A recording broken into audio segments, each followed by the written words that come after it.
Alright, welcome back to our lecture in physics. So we are on the part 2 of our lecture. Alright, easy. Okay, so we're back. And our topic is all about simple harmonic motions. So tapos tayo sa part 1, dito naman tayo sa simple harmonic motions. Okay, let's do this. Ano po ba yung SHM? The type of vibratory motion in which the acceleration is proportional to the displacement and always directed toward the equilibrium position. So pag simple harmonic motions daw, lagi daw po siyang bumabalik sa kanyang equilibrium position. Okay? Ayan. So formula ng ating SHM is period. So period is equal to 2 pi square root of m over k. So, ang m natin, syempre, is the mass and k is the force constant in Newton per meter. Ayan. Okay. And then, alam naman natin yung frequency is just the reciprocal of the period. Okay. And then, we have the simple pendulum. So, ang period po ng simple pendulum is 2 pi square root of L over G. Where L is the length of the pendulum. So, may tali yung pendulum. And G is the gravitational acceleration. Ano po bang itsura ng simple pendulum? So, ito po. Ayan. May ballpen. Tapos, ito po yung, syempre, yung tali. Tapos, iyan, may bato. Tapos, syempre, nagmo-move siya back and forth. Okay. Yan. So, isa lang po yan, back and forth, it's moving. Iyan. Yan, ganun. Yan. Okay, pag sinabi nating period, from this point, point 1 to point 2, then back to point 1. Yun na po yung isang period. Ibig sabihin, bumalik na siya sa dati niyang position. Okay. And then, next is the conical pendulum. Formula 2 pi square root of L cosine theta over G. Oy! May nadagdag lang na cosine theta. Okay, sir, ano po ba yung angle na yan? Sa pag conical pendulum, meron na pong nabubuong cone. Kung yung simple pendulum, ganun lang yung movement, back and forth, to and fro. Yung conical pendulum, paikot. Mayroong cone na mabubuo. So, yan. So, imagine, yan. Bear with me, guys. Tapos, may umiikot na body. Yan. So, pamula dito sa point na to, tapos balik ulit. Yan, pag bumalik na sa dulo, yan. Ganyan yan. Okay. Yan. Pag bumalik na siya dito, isang period na po yan. And alin yung theta, sir? Theta is the vertical angle from the normal. Ito po yun. Okay. So, most of the time, hindi naman binibigay yung angle na yan. So, paano sir makukuha? No?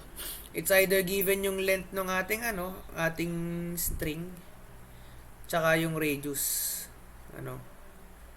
Kung hindi naman radius, edi height. Pero most of the time, length tsaka radius yan. And meron dyan, sir? Ayan, opposite tapos hypotenuse. So, the relationship is just sine theta. Sine theta is equal to opposite R all over hypotenuse L. So, that's how you compute the theta if it's not given. No? Pero yung formula, mag-stick na lang tayo dito sa formulang to. Tapos, syempre, tandaan na lang natin, magkakamera ng cosine theta kapag conical pendulum na. Nagkakamera ng cosine theta. Okay. So, next. Springs.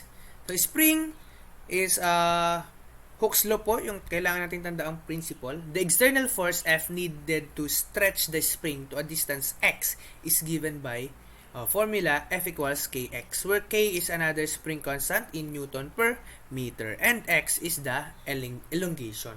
Kung gaano ka kalayo or yung additional na elongation yung dinagdag ng length nung hinatak mo yung spring. Okay? And the work done by springs, so kung may force, meron tayong work. Ang formula natin is 1/2 kx squared. Okay? Ayan. Yan yung pag isang hatak lang. Pag dalawang hatak naman, so may formula tayo, 1/2 kx2 square minus x1 square. So yung x1 dyan, yun yung di ba? Ito yung original length ng spring. For example,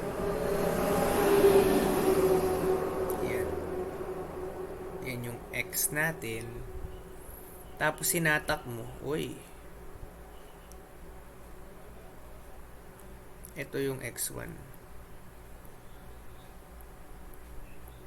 Tapos sinatak mo ulit. Yan. Ito yung x2.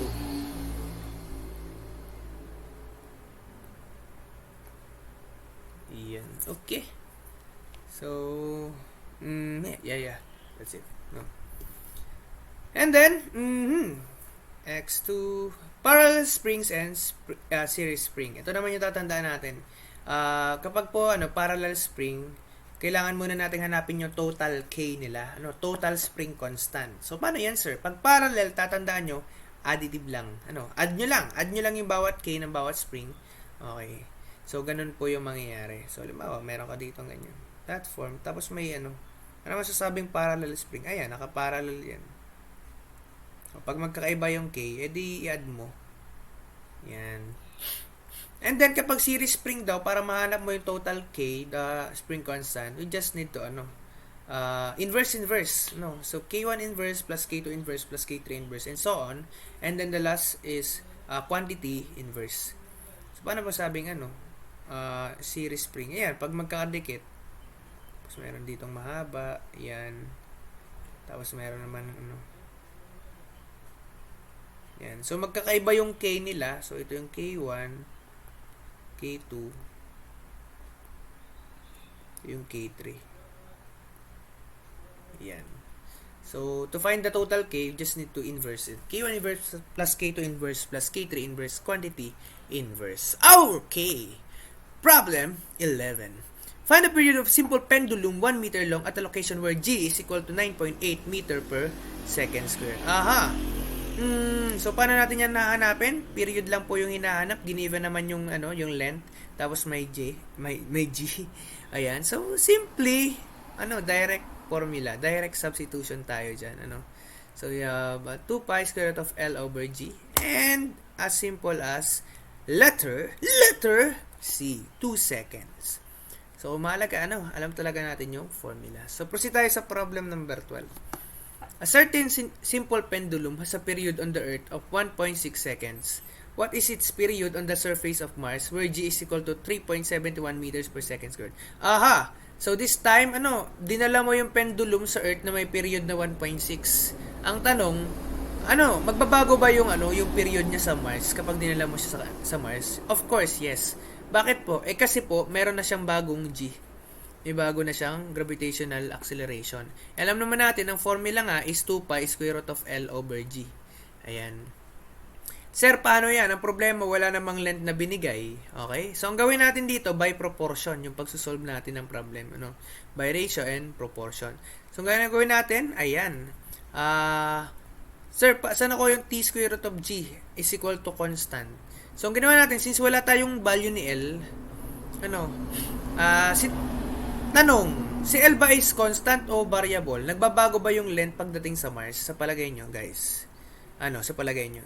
Oo, tama. Kahit dalhin mo yan sa Mars, hindi naman yan magbabago yung length. And that's why we call L as constant. Okay. So, kung papansinin nyo, yung 2 pi constant yan, yung L constant din yan. So, gagawin natin yung G, syempre, hindi naman yan constant kasi magkaiba sila sa Mars at sa Earth. No? So, gawin natin, lipat lang natin yung mga variable sa left side. Kaya nangyari, T square root of G, tinaas natin yung square root of G, equal to 2 pi square root of L. Yung 2 pi square root of L, inassume na natin as K, siya yung constant. So, that's how we use constant proportionality, sa pagsusolve ng mga ganitong problem na wala namang kulang ng given. Kasi pwede mong gawin, hanapin muna si L sa Earth. Tapos, yung L sa Earth, yun din yung L sa Mars, tapos makukuha na din yung period sa Mars. Pero this time, ang ginawa ko na lang dito is using constant proportionality K. Yan. So, nangyari, T square root of G ng Earth equal siya sa T square root of G ng Mars. And with that, we just direct substitute. Time sa Earth is 1.6. Square root of 9.81 equals time sa Mars, square root of 3.71. And with that, we find the answer is 2.6 seconds, letter D. Ayan. Okay, hindi ka na po i-calculate din ng ating calculate. Simple lang naman din siya. Okay, proceed na tayo sa sunod. Problem 13. Ayan, conical pendulum na tayo. The bob of a conical pendulum has a mass of 0.040 kilograms.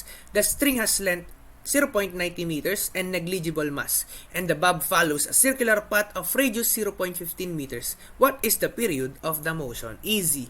So, paano yan, sir? Kailangan alam na muna natin yung drawing. Ayan po yung ating conical pendulum. And sabi ko nga sa inyo, guys, meron tayo dyang mass na 0.040 kilograms. Meron tayong length na string, 0.90 meters. And then meron tayong radius na 0.15 meters. Ang tanong, what is the period of the motion? Sabi natin, para kamukha lang siya ng period ng simple pendulum. Ano nga yan? Simple pendulum? Ano nga yung formula?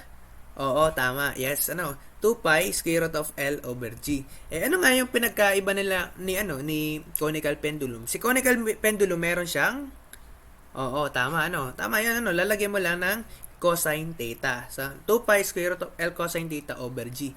Okay. Ayan. So, before that, kailangan alam muna natin yung value ni theta. So, paano malalaman, sir? Kagaya sinabi ko kanina, meron tayong radius at meron tayong length. This is sine theta. So, opposite over hypotenuse is equal to sine theta. And we find the value of theta equals 9.59 degrees. Ayan. And then, okay, so use the formula 2 pi square root of L cosine theta over G. And direct substitution tayo to find the period. Then, so, pindutin natin. Para naman alilinan. So, pindutin natin yung value ni period. Okay, so we have 2 pi square root of 0.90 times cosine 9.59. So, naka-degree naman tayo. Okay lang yan. Okay. So, saan yun? Then we have 9.81. And the correct answer for our problem number 13 is 1.89 seconds. So the correct answer is letter C. Ayan. Easy. Alright. Ayan. Okay guys, gets naman? Yes sir. Okay. Okay, proceed tayo sa sunod. Waves. So, ano po bang meron sa wave? Wave is a vibratory disturbance that moves through a medium. Examples are the mechanical waves and the electromagnetic waves. Okay, example natin dyan, For mechanical waves, it needs a medium for it to travel. Okay, ibig sabihin, hindi siya pwedeng mag-travel kung walang medium. Ano po ba yung mga kinds ng medium? Pwedeng solid, pwedeng liquid, pwedeng gas. Diba? Ayun. Ano po yung walang medium? Ang tawag doon, pag walang medium, we call that vacuum. So, vacuum, example, sa space. Pagka tapos na po ng atmosphere natin, pag nasa labas na, nasa space na, vacuum po yun. Okay? Ano po bang sample ng mga mechanical waves? Sabi dito, water waves. So, syempre, hindi makaka-travel yung water waves nang walang tubig. Exactly. Sound waves. Uy! Sound waves. Si sound waves, hindi siya makaka-travel kung walang medium, kagaya ng air. Diba? O kaya naman liquid. O kaya naman solid. So, pinakamabagal na dumadalo yung sound sa air. Pinakamabilis na dumadalo si sound sa sa solid, syempre, And the waves that travel along a spring. So, syempre, hindi magta-travel si wave ng spring kung walang spring. So, sound wave, sir. Ibig sabihin pala, si sound wave ay hindi siya makakadaloy ng walang medium. Therefore, pag nasa outer space tayo, hindi po tayo makakarinig ng sound. Exactly, because sound cannot travel in vacuum. Okay? So, kapag yung spaceship sumabog sa outer space, lang yan. Ganun lang. Uy, sumabog. Ganun lang. Walang sound. Kasi hindi nagta-travel yung sound sa outer space. Okay? And then, we have the electromagnetic waves. Example, light waves, microwaves, and radio waves. Kapag electromagnetic waves na po, kahit vacuum, nakaka-travel siya. It doesn't need a medium for it to travel. Okay? That's why yung light nga, di ba? Yung light from the sun, then travel sa outer space na wala namang medium, then nakakarating siya sa Earth. Di ba? So, same with microwaves, radio waves. It doesn't need a medium para makapag-travel. Yan. Di ba? So, nakakamiss namin mag-travel ngayon. Iba pala yung travel sinasabi ko. Diba? Oh, team bahay tayo. So, walang travel. Walang travel. Okay, game. Next. Types of mechanical waves that we have. Transverse wave, longitudinal wave. So, ito So, pag sinabi natin transverse wave, one in which the particles vibrate at right angle to the path along of which wave travels.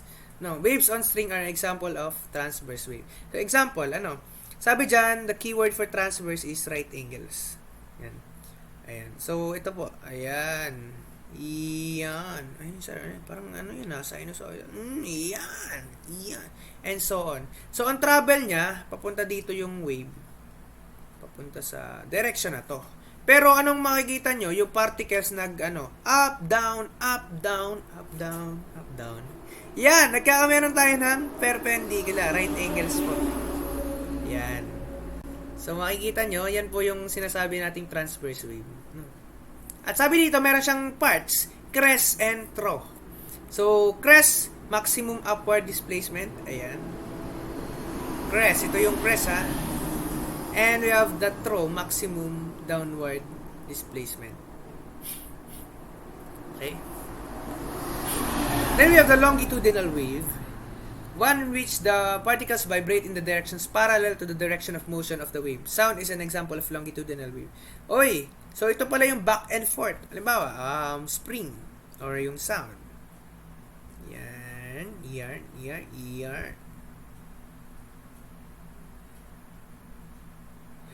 Gabi ganda ng drawing ko. So yung yung ating motion ay papunta dito. Yung ating wave papunta dyan. Tapos yung kanyang movement, instead na pa ganun, unlike yung transverse, ang movement niya ganun. So kung papunta dito, ganun yung movement niya. Okay? So, that's longitudinal wave. And merong parts yung longitudinal wave. Pag sinabi natin condensation, areas of maximum compression. Yan. So, ang tawag dito ay condensation. Alam ba, yan. Maximum yung pagka-compress. We call that condensation. And then rarefactions kapag naman maximum separation. So example ito, rarefaction kasi masyado magkakahiwalay yung particles. Yan. And we call the combination of transverse and longitudinal wave as the surface wave. Alright. Ayan. Okay, ayos pa ba tayo dyan? Yes, sir. Okay, so formula na tayo ng waves. First, we have the wave velocity, the distance through which each wave moves per second.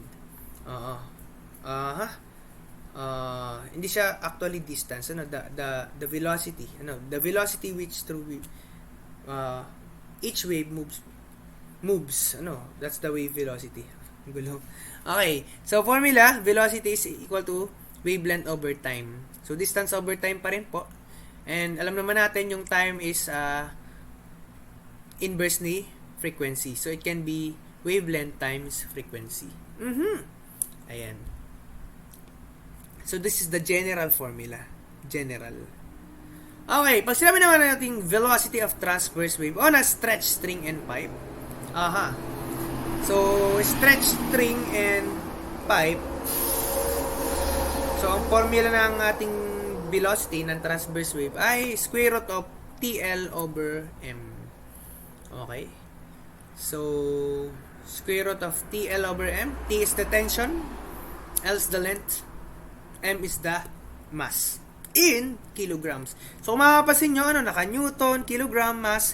Yan? Mga SI units. So, matik pag yan, mga yan ginamit nyo, yung mga SI units. Thank you for the commercial. Ang magiging unit ng ating sagot, which is the velocity, is meters per second. Another SI pair of unit, no? So, kung hindi naman L yung given, at saka M, we have mu, the linear density, in kilogram per meter. So, kung i-unit analysis natin, same pa rin yung mangyayari. Kilogram sa ilalim, tapos yung M tataas. So, kagaya nitong TL over M. No? So, yun po.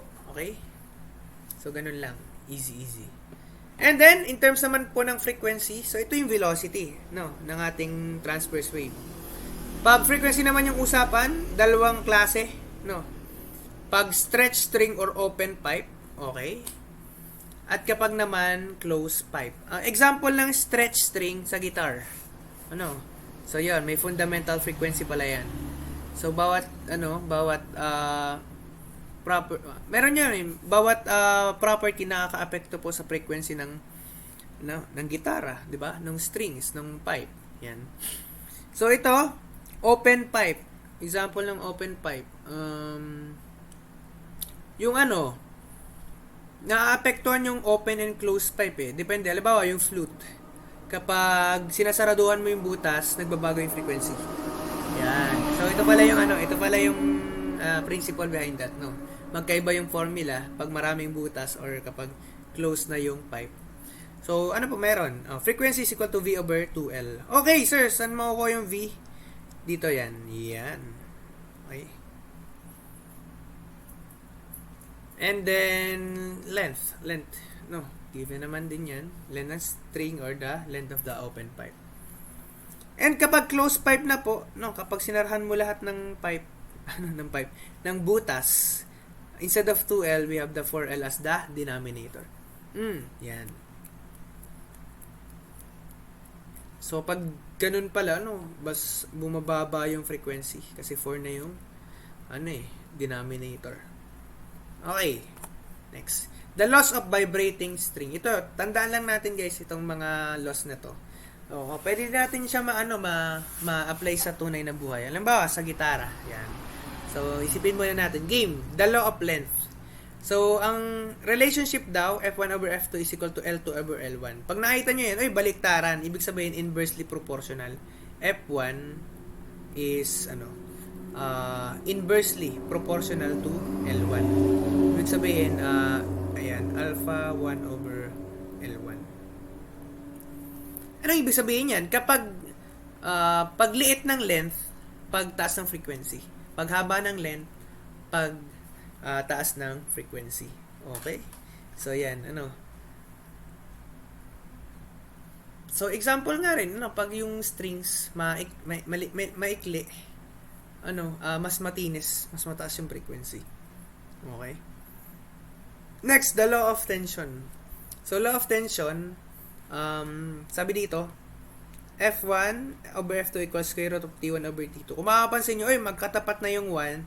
So, we can say that frequency is directly proportional to square root of T. Yan.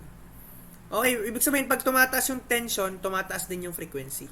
So, halimbawa, yung di ba, meron tayong ginalagay sa gitara na pang-ipit. Tawag doon, kapo ba yun? Di ba? Kapag inipit mo yon, tapos in-strum mo, mas mataas yung frequency na mapuproduce. Di ba? Meron tayong principle. Then we have the law of diameter.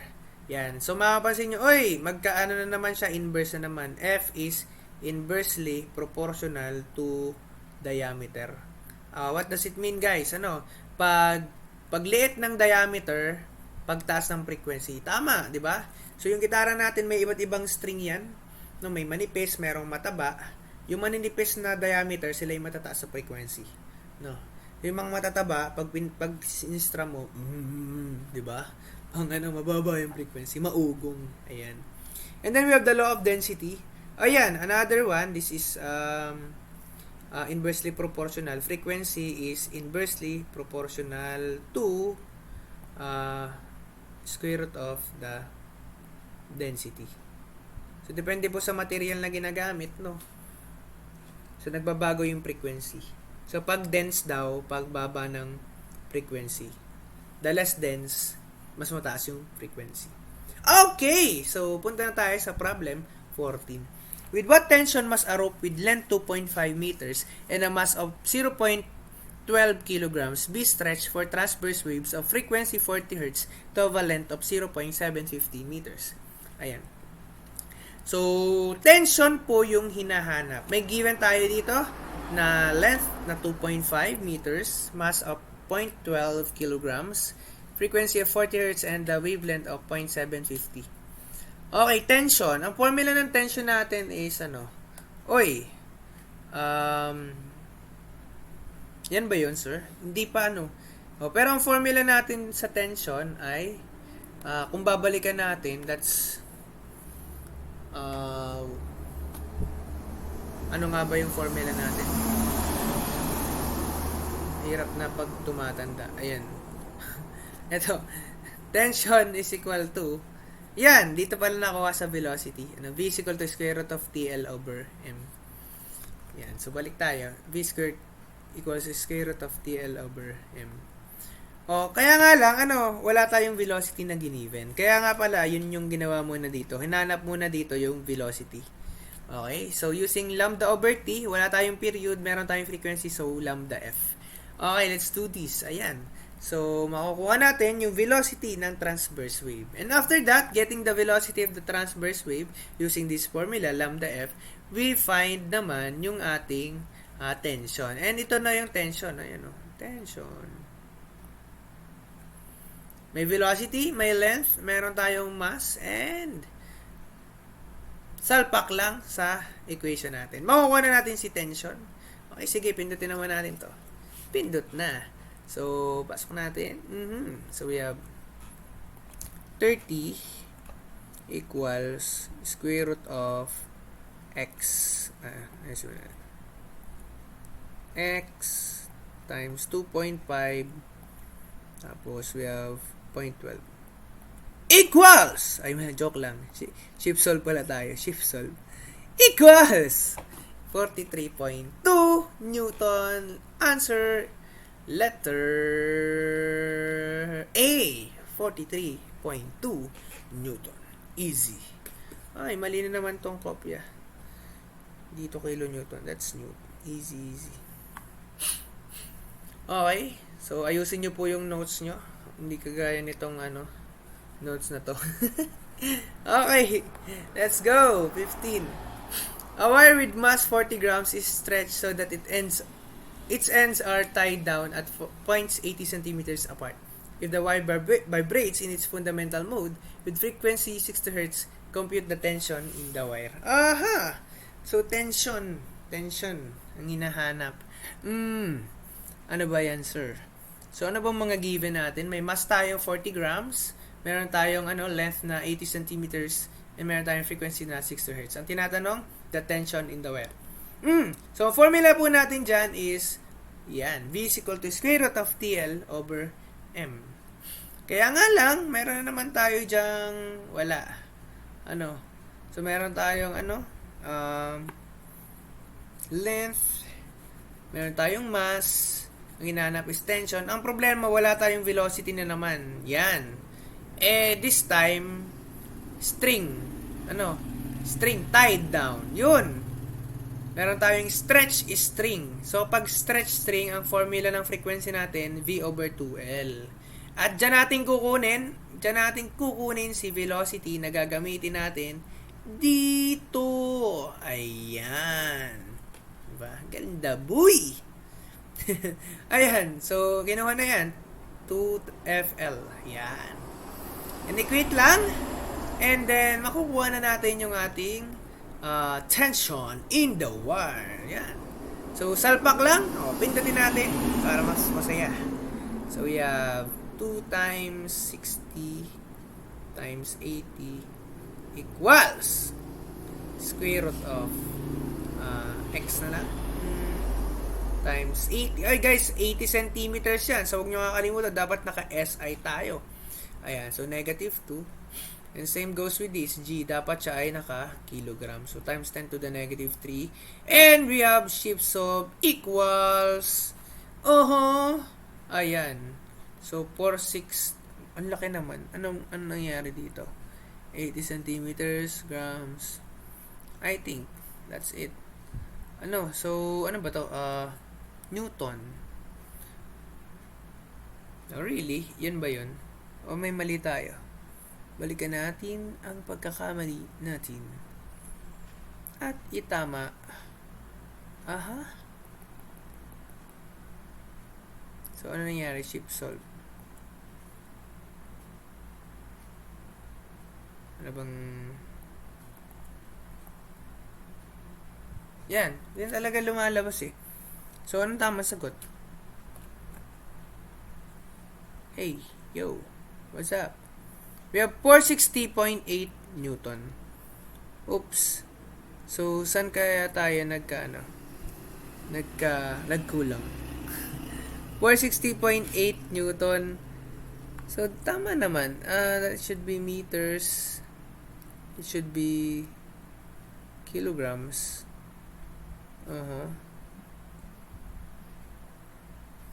So, pipindutin natin. Ayun! Meron tayong hindi nakita. That's 80 centimeters pala. So ganun po yung pagta-troubleshoot natin, So, live po kasi kaya ganyan. Hindi natin nakita to. Ayan! Ganda boy! Ship solve na ulit tayo. Makikita natin yung tamang sagot. Padam! Alright, ayan na po. 460.8 Newton. So, letter B. 461 Newton. So, yan, easy. Alright. Okay, so, punta na tayo sa sunod, sound waves. Sound waves are compressional waves in a material medium such as air, water, or steel. When the compression and rarefactions of the waves strike the eardrum, they result in the sensation of sound. So, meron tayong tatlong kinds of nature ng waves. Meron tayong tinatawag na infrasonic, waves with frequencies below 20 Hz. So, pag infrasonic, hindi na yan marinig ng ating tenga kasi sobrang baba na ng frequency. And then we have the ultrasonic, waves with frequencies above 20 kHz. Ito, hindi na rin marinig ng tenga natin kasi out of range na, mas mataas na sa kayang pakinggan ng tenga natin. And then meron tayong tinatawag na sonic or the sound waves. Ito po yung kaya nating pakinggan. Alright. Ayan. So, range is 20 Hz to 20 kHz. Or sometimes in comms, diba, it is called audio waves. Yan, diba? Okay, game. We have sound characteristics. First, we have intensity, refers to the power carried by the wave through a unit area erected perpendicular to the direction of propagation of the wave. It depends on the amplitude of vibrations, area of the vibrating body, distance of the source from the ear, and density of the medium. So, pag sinabi nating intensity, pinapatandaan ko dito, the keyword lagi pag intensity is power. Power! Diba? Power, palaban. Ayan. So, uy, wait lang, ano nangyari? Nagurihan ko yun. Ay, ito, power. Power! No, team payaman. Okay, next. So, mamaya makikita natin yung formula ng intensity. May power talaga siya, no? Power per unit area. So, yun din yung formula na niya. Then we have loudness. Pag sinabi natin loudness, refers to the strength of the sensation as received by the ear. Okay, so ito pala nakadepende sa tenga, sa sensation ng ear. So, kahit minsan malakas yung intensity ng boses mo, kung bingi na, di mahina yung loudness, no? It also depends on the amplitude of vibrations. So, yun po yung ibig sabihin ng loudness. Nakadepende sa sensation na naririnig ng tao. No? Hindi porket malakas, intensity, malakas, ay loud na siya sa pandinig ng isang tao. Magkakaiba kasi tayo ng perception. Okay? Next, we have the pitch. So, kung si loudness nakadepende sa amplitude ng vibration, amplitude. Si pitch naman ay property ng sound na nakadepende sa frequency of the waves. No, pag sinabi natin high pitch, mataas. It doesn't mean na malakas. Pag high pitch, matinis, mataas, 'di ba? Pag low pitch naman, di malagom. Yan. 'Di ba? So pag 'di ba? Merong soprano, high pitch. Pag naman babae, alto, low pitch, 'di ba? Then lalaki, tenor, high pitch, tapos bass, low pitch, no. And then we have the quality or timbre. So the characteristic of sound is able to distinguish between two sounds produced by two different person. So kung yung dalawa, amplitude, frequency, ito namang si timbre or quality is dependent on the waveform and kind of overtone that accompany the fundamentals. When we say waveform, depende. Bawat isang tao ay may kanya-kanyang unique na boses. And that's why, kahit di mo na naman siya nakikita, makikilala mo siya. Bakit? Kasi, bawat tao ay may kanya-kanyang waveform ng boses. O, di ba? Oo, unique. So, yan. Ito na po yung formula ng sound intensity natin. So, we have power all over area. Ayan. So, since that's power over area, that is watt per square meter. Yun po yung formula ng sound intensity, watt per square meter. And sometimes, naka-decibel naman yung makikita natin. No? So, di ba pag sound dati, sound, decibel. Oo. Okay. So, syempre, naka-ano yan, sound intensity level na po ang tawag natin doon. No? Magkaiba yung sound intensity tsaka sound intensity level. Pag sound intensity, watt per square meter. Pag sound intensity level, meron siyang reference. No? At ang unit niya, naka-decibel. So, ang formula ng sound intensity level is 10 log, yung I, yung sound intensity, all over the reference. Ang reference natin lagi kapag sound is 1 times 10 to the negative 12 watt per square meter. Ang tawag dito is the threshold of hearing. Threshold. Yan na po yung pinakamataas, pinakamababa. Threshold hearing. Siya yung pinakamababang sound intensity na maririnig. Ganda boy. Hirap magsulat, wala akong pen eh. Yan, so ano lang yan, mouse. Okay, next. Ito, velocity ng sound sa iba't ibang medium. May mga ganyan pa pala, sir, di ba? Of course, yes. No. First, speed of sound in air. Gaano kabilis ang sound mag-travel sa air is in the formula, V is equal to 331 plus 0.6 temperature times temperature in Celsius. So, ibig sabihin, kapag pala mas mainit, mas mabilis mag-travel si sound sa air. No? So, meron siyang factor na 0.6 times temperature in Celsius. Another one, ito naman pag ratio and proportion. Proportion ng in terms naman ng Kelvin, absolute temperature. Okay. So, V1 over V2 equals square root of TK1 over TK2. Though, ito, hindi masyado itong ginagamit, yung second formula. Most of the time, we use this. Okay? Next, speed of sound in a solid. Ayan. So, solid. Siyempre, mas, mabilis po mag-travel yung sound kapag nasa solid. No? So, formula natin, square root of gamma over rho. Where gamma is the Young's modulus. So, itong Young's modulus, makikita pa natin sa mga strength of materials. Okay, and density, kung gaano kasiksik ang solid. Okay. Next, we have the speed of sound in fluid. Halos pares lang yung formula, kaya nga lang instead of Young's modulus, we use the bulk modulus in fluid. And kapag po hindi given, minsan, tinatanong, baka matanong, speed of sound in water is 1,500 meters per second. Okay. Another sound velocity equation. Kapag naman po, ideal gas. Yan. Kapag nasa ideal gas, ang formula natin ng velocity ng sound ay square root ng gamma RT all over molecular mass. Okay, ang gamma po is the ratio of specific heats. Then R is the universal gas constant, 8.314 kJ per kilomole Kelvin. And then we have temperature, absolute. Lagi po naka-absolute yan. Ibig sabihin naka-Kelvin siya. No. And then molecular mass, alam naman natin yan, inaral natin yan sa sa chemistry. So the number of moles of the atom times the atomic mass of the individual. Okay. Then we have the Mach number.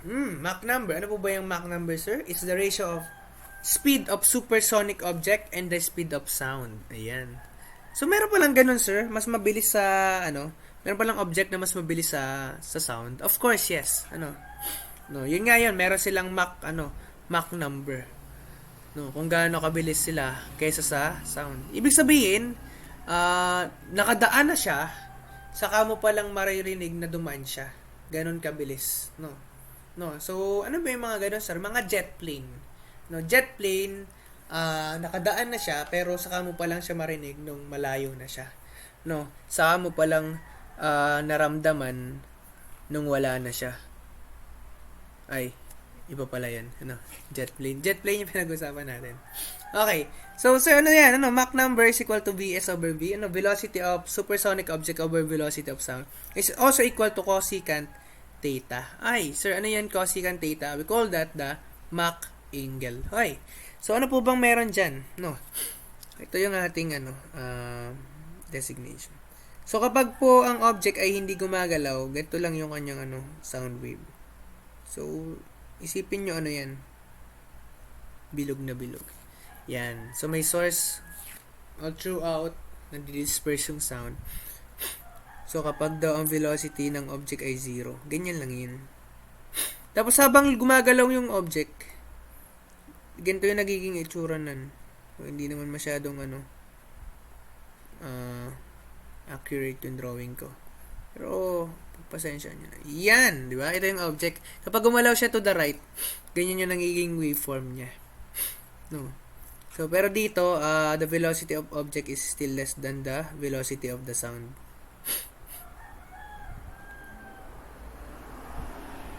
So, yan. Tapos, kapag equal na sila ng velocity ng sound, anong itsura niyan? Yan. Yan. Ganyan po yung waveform niya. Ay. At kapag naiwanan niya si sound, ibig sabihin siya nauuna, yung sound wala pa. Ano itsura niyan? Ganito. Yan, ganda boy. And mapapansin nyo, kung i-connect nyo siya, nakakabuo siya ng cylinder. Okay. So, cylinder. No. So, ang tawag po dyan sa waveform na yan ay sonic wave. No. We call this the sonic wave.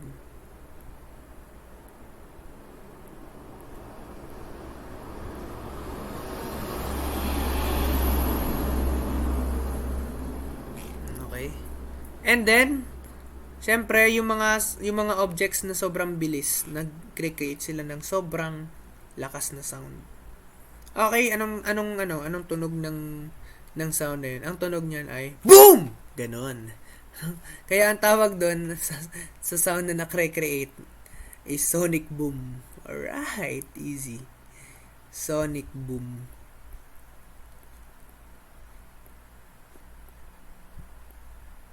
Okay. Ayan. And sir, saan nakukuha yung theta? Saan yan nakalagay? Ito yan. Oh, bear with me. So, this is theta. Yan. So, yung half angle ng cone, yun yung theta. No, we call that the Mach angle. Okay. So, that's it, no? Ano tayo? Sunod.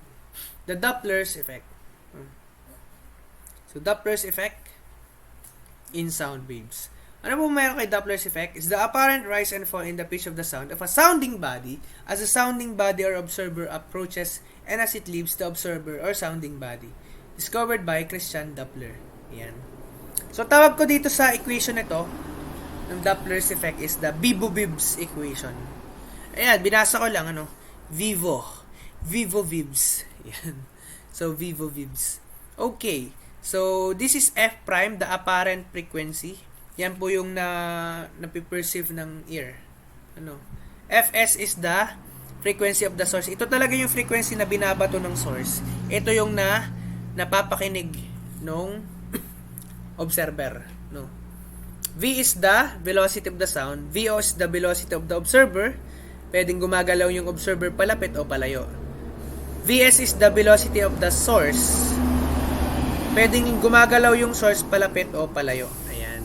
So, marami po tayong pwedeng mangyari dito. Kaya, instead of, having that maraming scenarios, ito na lang ginawa natin. Use positive if the observer or source is going to the right. Negative naman kapag daw going to the left. Kasi nga, positive, negative yung nasa numerator, denominator natin. Paano yan, sir? Kapag daw to the right ng observer, positive. To the left, negative. Pag to the right si source, positive. Pag to the left, negative. So, ang ginagawa ko dito, ito, observer muna, tapos source. So, maraming mga cases yan. For example, ito. Yan. Si observer lumalapit, si source lumalayo. Diba? Ang sakit. So, paano yan, sir? Kapag Pagpapatuloy pa ba ni observer ang paglapit kay source? Ay, iba pala to. Ah, yan, ano mangyayari dyan, sir? Ito, pareso lang to the right. So, ang ating dun sa numerator plus kasi nga yung observer is lumalapit. Tapos yung denominator plus din kasi to the right naman si source. So, ang titingnan nyo talaga is yung direction ng motion. Tapos, unahin nyo si observer, then si source. Para, legit tayo. Hindi tayo malito. What if, si observer lumalayo, si source lumalapit. Ikaw naman ngayon na nagabol. Akala mo, ha? Ayan. Siyempre, sa pag ganyan yung scenario, si observer ay to the left, di minus. Si source ay to the left, minus din. Ano naman, sir? Ano pa? Paano pag ayaw nila sa isa't isa? Ayaw nila. Ayaw mo sa akin eh. Ayaw ko rin sa'yo. Di ba? Ayan. Yan po. Di ba? So, ano meron? So, sabi natin si observer nasa numerator, no? So, to the left si observer, edi minus. Yun. To the right na si source, edi plus na tong ilalim. So, pag naglalayo sila. Ano ba yung tendency kapag lumalayo yung distance ng dalawang point? Ang tendency po kasi kapag lumalayo is bumababa yung frequency na naririnig mo. So, kung minus yung numerator tapos plus yung denominator, tama. Bababa talaga yung frequency. Kaya po yung Doppler's effect, makikita mo, mapapansin natin kapag ayan, ang ingay-ingay ng kalsada. So, ayan ang ingay. Ayan, ang ingay. Tapos alam ko palayo na siya kapag humihina na yung hindi yung sound, yung frequency lumiliit. Bumababa yung frequency.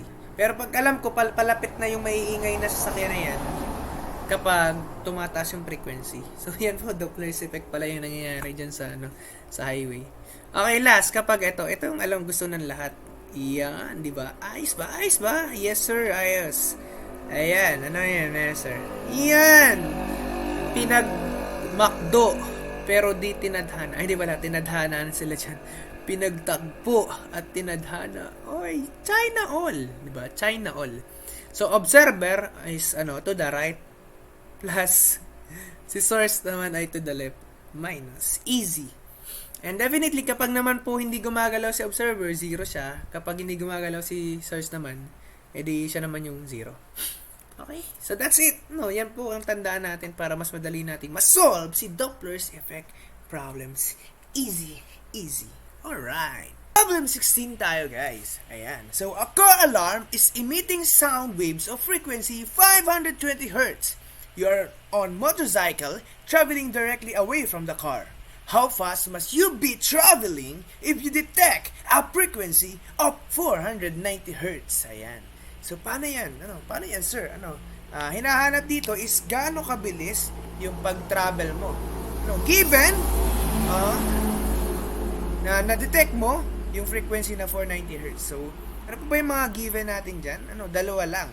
Yung F prime, the apparent frequency, 490 Hz, and the frequency of the source, 520 Hz. Oops! Parang kulang yung given natin, di ba? Paano kaya yan, sir? Kulang ng velocity ng sound. Ano pa ba? And, walang binigay na kahit velocity. So, with regards to this kind of problem, ano ba yung kailangan nating tandaan? Pag hindi po binigay si velocity ng sound, we will use the default velocity. Ano po yung velocity na default? It is 340 meters per second. Ayan. So, tatandaan nyo, pag hindi binigay yung velocity ng sound, the default is 340 meters per second. Ayan. So, here we have the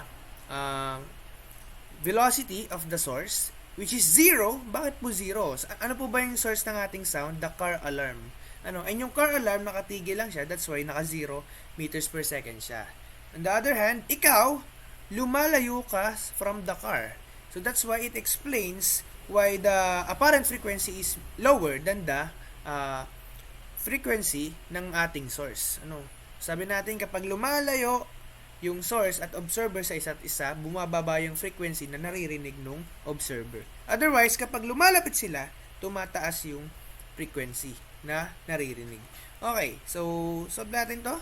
Ayan. So we use the formula, Vivo-Vibs formula. Ayan. So we have Fs times V plus minus Vo all over V plus minus Vs. And then, okay, gamitin natin yung sign convention natin. Ano po bang nangyayari sa kanya? So, sabi natin, lumalayo. Ano? So, di ba? Tingnan natin. Di ba nangyayari dyan? So, ito yung observer, ito yung source. Yung source, naka-steady lang. Chill lang. No? Steady lang. Source. And then, sabi natin, directly away from the car. Lumalayo! Yung ating observer. So, kung lumalayo siya, ang direction niya to the left. Uy. No. Kasi yung ating ginagawa, observer tapos source muna. Ayan. So, kung to the left, matik yung ating sign ng ating observer ay minus. Tapos, yung ating source, magiging 0 na to. Ayan, 0. Yan. Pag ginawa natin yan, oops! Ayan. So, we have 490 equals 520 times 340 minus BO all over 340. So, sige nga, ipindot natin sa calculator. So, try natin sa calculator. Pindot na, sir! Alright, let's do this. Uy, ano yun? So, may dumaan na kakaiba. Kakaibang elemento. So, pindot tayo. 340 minus X all over 340. Ship solved, and the answer is 19.61 538, or answer is 19.6154 meters per second. Letter B. Yan, easy. Bang. Okay, next tayo. Next is all about optics. So, tapos tayo sa sound, no? Punta naman tayo sa sa optics. Okay. So, light is electromagnetic radiation with a wavelength that is visible to the unaided eye ranging from 700 nanometer, which is red, to 400 nanometer violet. No. So, take note Roy G. Biv. Si red siya yung may pinaka mababang frequency. Si violet siya yung may pinakamataas na frequency. Baliktad naman po with regard sa wavelength, no. Si red naman yung may pinakamahabang wavelength, si violet yung may pinakamaikling wavelength. So these are the theories about nature of light. First, we have the wave theory of light proposed by Huygens. This theory asserts that light is a form of wave motion. Take note, wave daw po yung ating light as of wave theory of light sent out by luminous bodies. Aha! So, sabi ni Huygens. And then, we have the cospolar theory of light. It's proposed by Newton. Si Newton naman. Kanina si Huygens. Ito ngayon, si Newton. This theory describes a light as being composed of tiny particles. Particles daw siya. Called corpuscles. Sent out by luminous bodies and which behave like tiny elastic balls. Oops! Magkasalungat sila ng paniniwala ni si Huygens tsaka si Newton. Kasi para kay Huygens, wave daw si light. Para kay Newton, particle daw siya. Electromagnetic theory of light proposed by Maxwell. This theory explains that light is the result of the oscillations of the electrically charged particles of the atoms. Ayan. So, nanggaling naman daw yung light sa oscillation ng electrically charged particles as of Maxwell. And as of quantum theory of light by Max Planck, this theory advanced the idea that light is energy, di ba? Energy naman siya, called photons or quanta, which are transmitted in small bundles or quantities from luminous bodies and which upon entering the eyes make us able to see. Ayan. Okay? So, yun po yung mga keyword na kailangan nating tandaan with regards to these principles and objectives, Yan. Next, we have the Fermat's principle. Sabi sa Fermat's principle, light will travel the destination in the fastest possible way. Okay? So, that's why yung light, lagi siyang direct. Wala kang makikitang light na nagbebend na gano'n. Na kung saan pa pumupunta. Lagi po siyang direct to the point. Okay? As of the principle of Fermat. And then we have the Huygens-Fresnel principle. It states that every point on the wavefront is a source of secondary wavelets. Ito lagi pong natatanong to, itong secondary wavelets na to, and matik yan, Huygens-Fresnel principle or Huygens principle. So this wavelets spread out in the forward direction at the same speed as the source wave. Oo, may mga secondary wavelets daw yan. For example, ito yung ating ito yung signal natin. Yan. Ay, yung wave natin. Yung wave na yan, meron pang mga wavelets yan. Yan. Okay? So, kaya kapag yan, meron tayo ditong wall, tapos yan ay tinamaan ng light. No, hindi naman ganito lang yung yung light eh. Ano nangyayari? Meron pong mga light pa rin dito, konti. It's because this primary has their secondary wavelets na tinatawag, no. Yan. And then we have the diffraction, bending of light due to small obstacles. Ayan. So kapag daw tumatama yung yung light sa mga obstacles, halimbawa yan. Yan, mga edges. Tapos kapag tumama yung light dito, shing, yan, shing. So nagkakameron ng mga bending of light. Yan. Yan. Tawag doon, diffraction. No? Huwag kayo malilito guys kasi merong bending of light. Ang tawag naman, refraction. So anong keyword kay diffraction? Ito, small obstacles. Or may makikita nyo minsan, edges. Yan. Then we have dispersion, splitting of white light into component colors.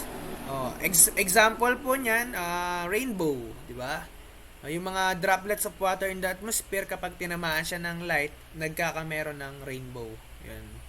Kaya kapag tumama yung yung light sa prism, so white light kapag tumama sa prism ay nahahati sa iba't ibang components ng kulay. So bala-bala hindi yan red. Bala madami yan. Okay? So, rainbow. Yan. Whee! Alright. Okay! Let's proceed. Next, a refractive index. So, the refractive index of a material is the ratio which relates the speed of light in vacuum to the speed of light in the medium. Sir, kailan po ba pinakamabilis yung pag-travel speed of light? Of course, pinakamabilis sa vacuum. No. Okay? So, yung refractive index, pagbaba, the least is 1. Pagbaba, pagbilis po ng ng speed of light doon. Of course, yon. So, formula natin, speed of light, C all over velocity sa medium. No. So, sa air, 1.003 ang kanyang refractive index. Halos kasing bilis niya na rin yung vacuum. No. So, tandaan yan. Pag water, 1.33. Medyo mabagal na yung pagdaloy ng ng light sa ating water. No. So, ito po yung formula. No. So, pag ginawa natin yan, 3 times 10 to the 8 over 1.33. So, mas mababa na sa speed of light sa air. And then, another formula of our refractive index is wavelength in vacuum all over wavelength in medium. Yan. So, ganun lang. Okay? So, tatandaan, pagtaas ng ating refractive index, pagbagal ng velocity. No? Kaya nga po, yan, ito. Inversely proportional silang dalawa. Okay? Same with with the wavelength. Pagtaas ng wavelength sa object sa medium, pagbaba ng refractive index. Kasi nga inversely proportional. Okay, these numbers kailangan pong sa ulo. Dapat lang. Si water lagi po 'yan. Dapat lahat ng constant sinasa ulo yung kay water. Okay, next. Reflection of light. So, refractive index to so reflection of light. Reflection is a phenomenon of wave motion in which a wave is returned after impinging on the surface. Impinging. Pag daw tumama sa surface, nagkakameron ng pagtalbog.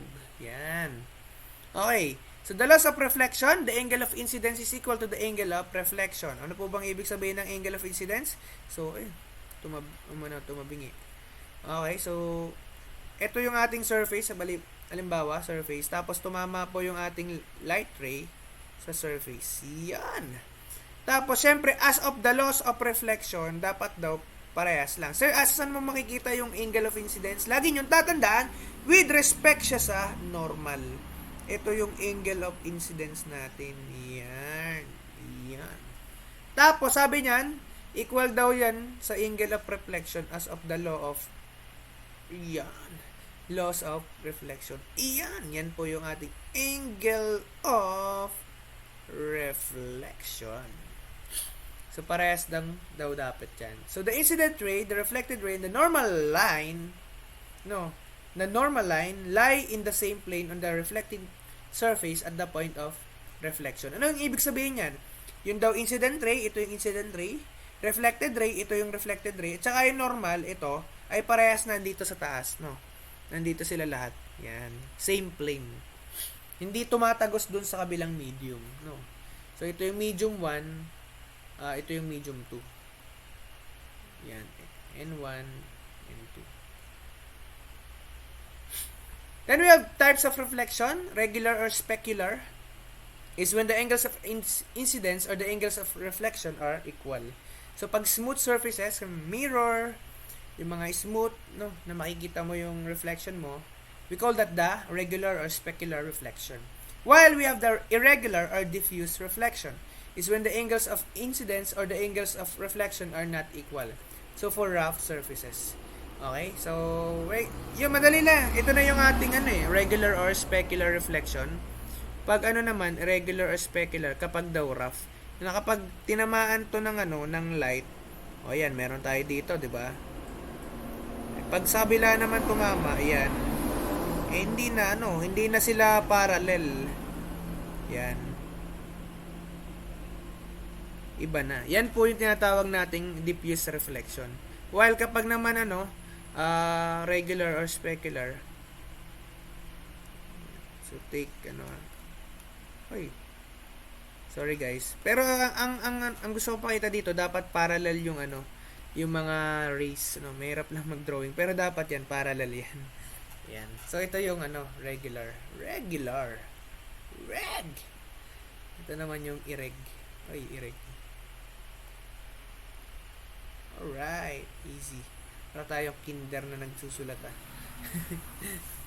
Okay, next. Refraction. Kung meron tayong reflection, meron tayong refraction. Ano po ba pinagkaiba nila? Pag reflection, it is bouncing of light. Kapag refraction, it is bending of light. Meron tayong nabanggit kanina, bending of light, diffraction yon. Kasi meron siyang obstacle o kaya naman edge. Ito naman, kailan nagkakameron ng bending of light? As they pass obliquely from one medium to another medium of different optical densities. Ayan po yung sinasabi natin, So, kapag dalawang medium tapos tumagos, okay, nagkakameron tayo ng refraction. Nagbe-bend yung light. Ano po ba yung laws of refraction? When a light ray passes obliquely from one medium to a more dense medium, it is bent towards the normal. Okay, so, tayo natin ito. So, ito ay sabi dyan ay more dense, one medium to or more dense. So, ito less dense. So, gawin na lang natin less dense, more dense. Dalawang medium, ito yon So, ito yung normal natin. Sabi dyan, kapag daw ang light ray ay nagpass dun sa medium na less dense to more dense, it is bent towards normal. So, tandaan natin, less dense to more dense towards normal. LMP. Yan. So, ano bang sinasabi doon? Yung ating angle of incidence. So, kung ito, theta, yan. Ito yung angle of incidence natin. Kapag daw, papunta sa more dense, towards normal, ibig sabihin itong angle of incidence, mas malaki siya kaysa sa angle of refraction. So, pwedeng mangyari na ganito, maliit lang yung angle of refraction natin. Yan. So, kumpara dito, mas maliit yung angle of refraction. Kasi, pumunta siya sa normal mas lumapit siya sa normal. Yan.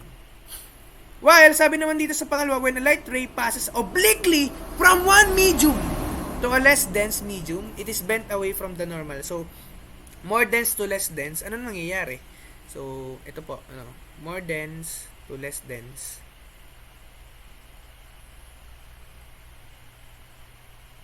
So, dapat daw away. So, kung ito yung ating angle of incidence, yan. So, lalaki, bubuka ang angle. Yan, mas malaki na yung angle of refraction. And that is our rule for refraction, 'di ba? So, ano nga ulit? More dense to less dense away from the normal. Ayan, Manila. So, tandaan nyo lang yan, si Manila. Otherwise, LMT. Yan. So, angle of incidence is the angle at which the propagating ray strikes the interface with respect to the normal, as we said. And the angle of refraction is the angle formed between the propagating ray and the normal after the ray has entered the second medium. Okay? Easy, easy, easy.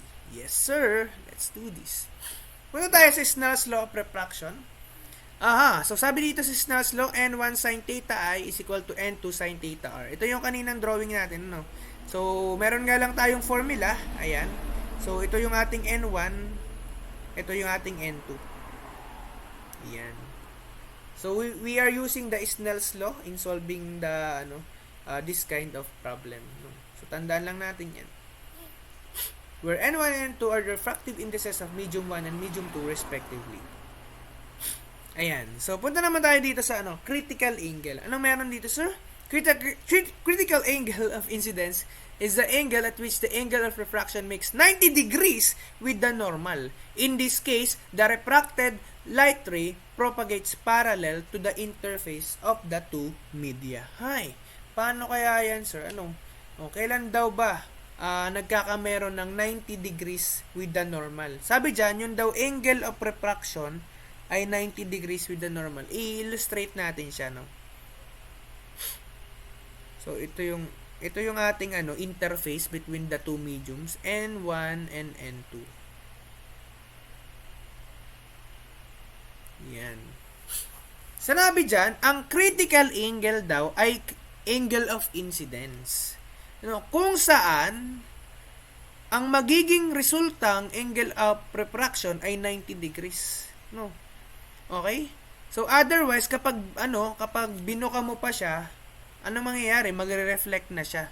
Kapag mas maliit sa angle of critical angle, tatagos naman dito sa medium. So, ano bang ibig sabihin nun, sir? Halimbawa, ito. Halimbawa lang, Halimbawa, ito yung ating critical angle. Sabi natin, ang critical angle ay angle of incidence. Ito yung critical angle natin. Kung saan, ano nangyayari? Hindi po tumagos yung ating refracted ray. Bakit hindi tumagos? Kasi sabi nga natin 90 degrees. Naging 90 degrees with respect to normal. Saan pupunta yun? Dito. Sa interface. Yan. So, kapag daw ang naging resulta na refracted ray ay 90 degrees with respect to normal, ang tawag dun sa incident angle ay critical angle. Ngayon, paano naman kapag itong critical angle ay ibinuka mo pa papunta dito sa sa baba, pag pupunta dito sa negative x-axis, ano mangyayari? Ang tendency mag-reflect. Yung refracted ray pupunta na dito sa first quadrant, no? So ibig sabihin critical angle pala siya pala yung maximum angle of incidence or hindi pala siya maximum. Siya yung angle of incidence na magna 90 degrees yung ating angle of refraction. No. Kapag lumampas dito sa critical angle, magre-reflect. Kapag mas mababa sa critical angle, magre-reflect lang dito sa fourth quadrant. So, ganun po yung mangyayari, no? So, yan. Mahalaga yung alam natin yung ibig sabihin ng critical angle. And then we have the total internal reflection. For all rays with an angle of incidence greater than the critical angle, there are no corresponding refracted rays in the less dense medium. Ito yung sinasabi natin, kapag daw, tuloy muna natin, these light rays are reflected at the interface back into the denser medium. This phenomenon is called the total internal reflection. Ito po kasi ginagamit siya sa fiber optics, no? Ano bang nangyayari daw? For all rays with an angle of incidence greater than the critical angle. Ito yung sinabi ko sa inyo, guys, no? Kapag itong critical angle, ibinuka mo pa, papunta dito sa, sa linyang to, ano mangyayari? Ang tendency niyang refracted ray, pumunta na dito, sa first quadrant. Dito na yung kanyang, dadaanan, no? Or pupuntahan. So, baguhin ko lang yung Yan. So, kapag halimbawa, yan, bumuka na yung ating angle of incidence, matik, hindi na yan dyan. Dito na yan. Okay? So, ano mayroon dyan? These light rays are reflected at the interface back into the denser medium. Take note, less dense to more dense. Okay? So, this phenomenon is called total internal reflection. Hindi, more dense to less dense pala ang usapan dito, no? So, N1 is denser than N2. Okay? Yan. So, ito po yung principle ng ating fiber optics. So, ganyan po, pag inayos pa natin, tinatawag nating total internal reflection. No? Baguhin ko lang ulit yung kulay. So, ito yung ating core ng fiber optics. Tapos, yung nasa labas, ito yung cladding. Ay, basta yan yun. So, ang tendency ng light ray is magpatalbog-talbog lang siya sa core ng fiber optics. Yan. And so on. Bakit po? Dahil po yung pagkaka-direct ng light is greater than the critical angle. And the formula na kailangan natin tandaan is sin theta critical is equal to N1 over N2. So, paano pag nagkabaliktad? Okay lang. Pag nagkabaliktad, hindi nyo yung masasolve. Mag-e-error yan. Okay? So, yun po yung mangyayari. Dapat, baliktarin mo. Para hindi mag-error. Okay. Next. Problem 17 na tayo, guys. So, a wavelength of the red light from a helium neon sensor is 633 nanometers in air but 474 nanometer in the aqueous humor inside the eyeballs. Calculate the speed of light in this substance. Aha! Ano daw yung speed of light pagpasok ng light sa ating eyeballs? That's the question. And of course, given yung mga wavelengths, so alam naman natin refractive index yung pinag-uusapan dyan. Yan po, given yung mga wavelengths sa air tsaka sa aqueous solution. So, find C. Alam natin dalawa yung formula ng ating refractive index, that is C over V at tsaka wavelength ng vacuum all over wavelength ng medium. So, yun po yung gagamitin natin. So, instead of, pwede nating hanapin muna si refractive index gamit itong dalawa, tapos hanapin naman si speed of light in the substance. Or pwede na naman natin itong i-equate. Yan. Okay, yan po, in-equate na natin. So, we have 3 times 10 to the 8 all over V is equal to 633 nanometer over 474 nanometer. Sir! Hindi naman to wavelength ng vacuum. Wavelength to ng air. Itong 633. Okay lang yan. Medyo malapit na naman yung air kay vacuum. So, pwede na natin siyang i-consider. Okay? And then, we can get the final answer. Hindi natin po i-calculate. Okay na yan. Kaya nyo na yan. Malalaki na kayo. So, the correct answer is 2.24 times 10 to the 8 meters per second. Letter A. Easy. Ayan po Okay, proceed tayo sa sunod. Problem 18. So, material A is water and material B is glass with index of refraction 1.52. Uy! If the incident ray makes an angle of 60 degrees with the normal, find the direction of the reflected ray. Hinahanap po yung ating reflected ray. So, i-drawing natin para mas yeah. So, ang ating material A is water. Dapat alam natin yung refractive index ng water. Tapos, yung material B is glass. At binigay naman yung reflective index ng glass. So, alam naman natin na yung water ay, refractive index. Yun? Oo, tama, 1.33. So, yun yung sinabi natin kanina. Tapos ito, 1.52. Tapos, meron daw incident ray, angle of 60 degrees. So, lagay lang natin. From the normal, that's 60 degrees. Alright. So, medyo, hirap kasi mag-drawing kapag Yan, ayos. Tapos, reflected ray. Okay? So, dalawa yung medium natin. Hanapin daw natin to. Hindi natin alam. ano ba to? 1.33, 1.52, less dense to more dense towards. So, ang tendency niya, yan, no? So, ito. So, kunin natin tong angle. Okay? So, tama ba? Yan nga ba yon? Yan ba yon? Sige, tuloy natin. Game.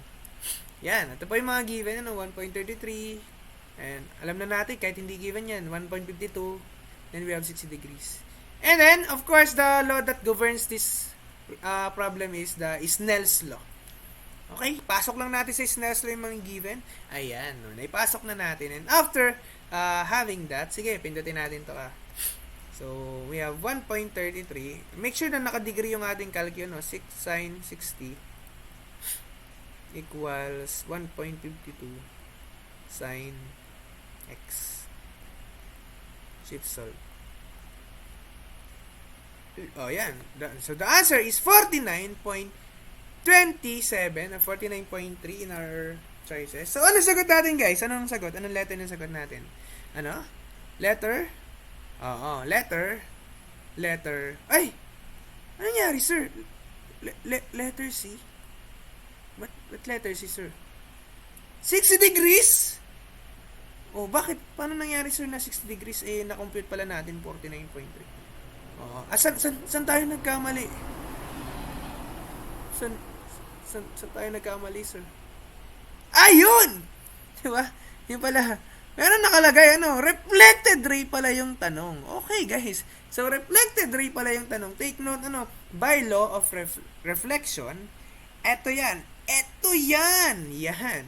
So, by law of reflection po, dapat po equal ang angle of incidence at ang angle of reflection. That's why hindi mo na kailangan sauluin niya, hindi mo na kailangan solvein yan. So, matik, 60 degrees na po ang tamang sagot. Alright, easy. Sir, chupul, mali. Di ba? Okay lang yan, guys. Okay lang yan. Na syempre, so, ayos ba tayo? Yes, sir. Problem 19. Same question, kaya lang binalta na natin ang refracted ray. Okay? And that's why, okay, ito na po yung ating solution. Same. Yan talaga yan. Para sa kanya pala yan. Ayaw naman nating masayang yung, yung pinaghirapan natin, di ba? Sinolve natin. Ito yan para sa problem 19. Di ba? Hirap kasi kapag, nabaliwala yung mga pinaghirapan natin, di ba? Parang ang sakit. Oo. Yung naghirap ka, tapos, wala lang. Hindi man lang niya na-appreciate. Oh my God! Oh my God! Ay, iba pala. Sorry. Nadala na naman ako ng damdamin ko. Ayan. So, ang tawag sagot sa 19, ayan po yung sinolve natin. 49.3 degrees. So, wag po tayo malilito, Okay? Kasi may tendency pa yung light na, na mag-reflect tsaka mag-refract. Okay? Hindi naman lahat nagre-refract, hindi naman lahat nagre-reflect. Okay? Okay. So, I think that's our part 2 of physics lecture. So, again, for our part 3, abang-abang tayo, guys. So, I will also upload the part 3. For now, thank you for listening. God bless future engineers. Bang! Easy!